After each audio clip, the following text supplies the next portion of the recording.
Alamin ang latest weather update ngayon dito sa Sir Aris Official Weather News Today. So makikita natin sa latest satellite image animation na yung tinatayang sentro ni Leon ay nasa karagatan pa. At kaninang alas 10 ng umaga, ito ay nasa layong 735 kilometers pa ang layo, silangan ng kasiguran na Aurora, or sa layo naman na 780 kilometers silangan ng Etiaga Isabela. So taglay ni Leon ang lakas ng hangin, umabot hanggang 95 kilometers per hour malapit sa gitna nito. At yung pagbugso, abot naman ng hanggang 115 kilometers per hour. Ditong nakaraang 6 na oras, kumilos ito sa direksyong westward naman sa bilis na 20 kilometers per hour.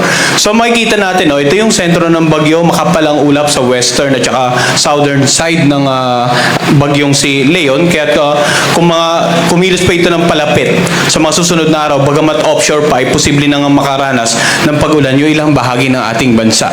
Papakita po natin yung mga lugar na yan mamaya sa susunod na mga slide. Forecast track natin ang bagyong si Leon. Makikita po natin yung sentro ng bagyo ay hindi natin inaasahang tatama.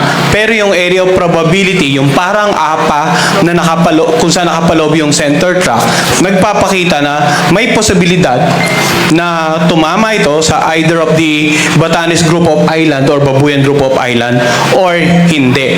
So, kaya nagpa-presscon po tayo ngayon ay para bigyang din na regardless of the scenario, kailangan handa yung mga kababayan natin, lalong-lalo na po sa northern at saka eastern section ng Luzon sa mga susunod na araw.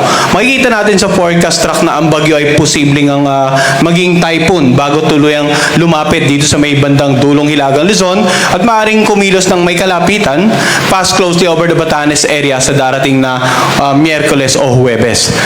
So itong bagyo ito, hindi rin natin niro-rule out na makaranas ng rapid intensification at posibleng ma-reach niya agad yung typhoon category within the next 24 hours or within 24 hours.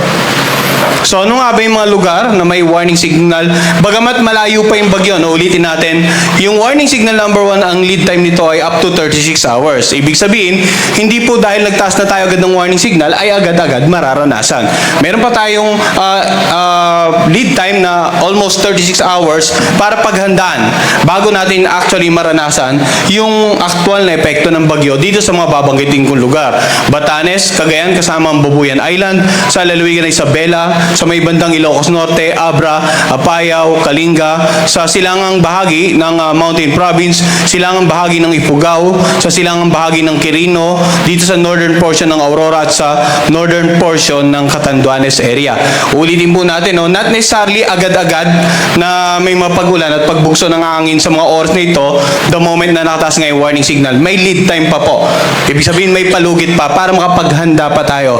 Sa mga susunod na issuance, yung palugit na yun, yung lead time ay dahan-dahang mababawasan habang lumalapit nga itong sentro ng bagyong si Leon sa ating bansa.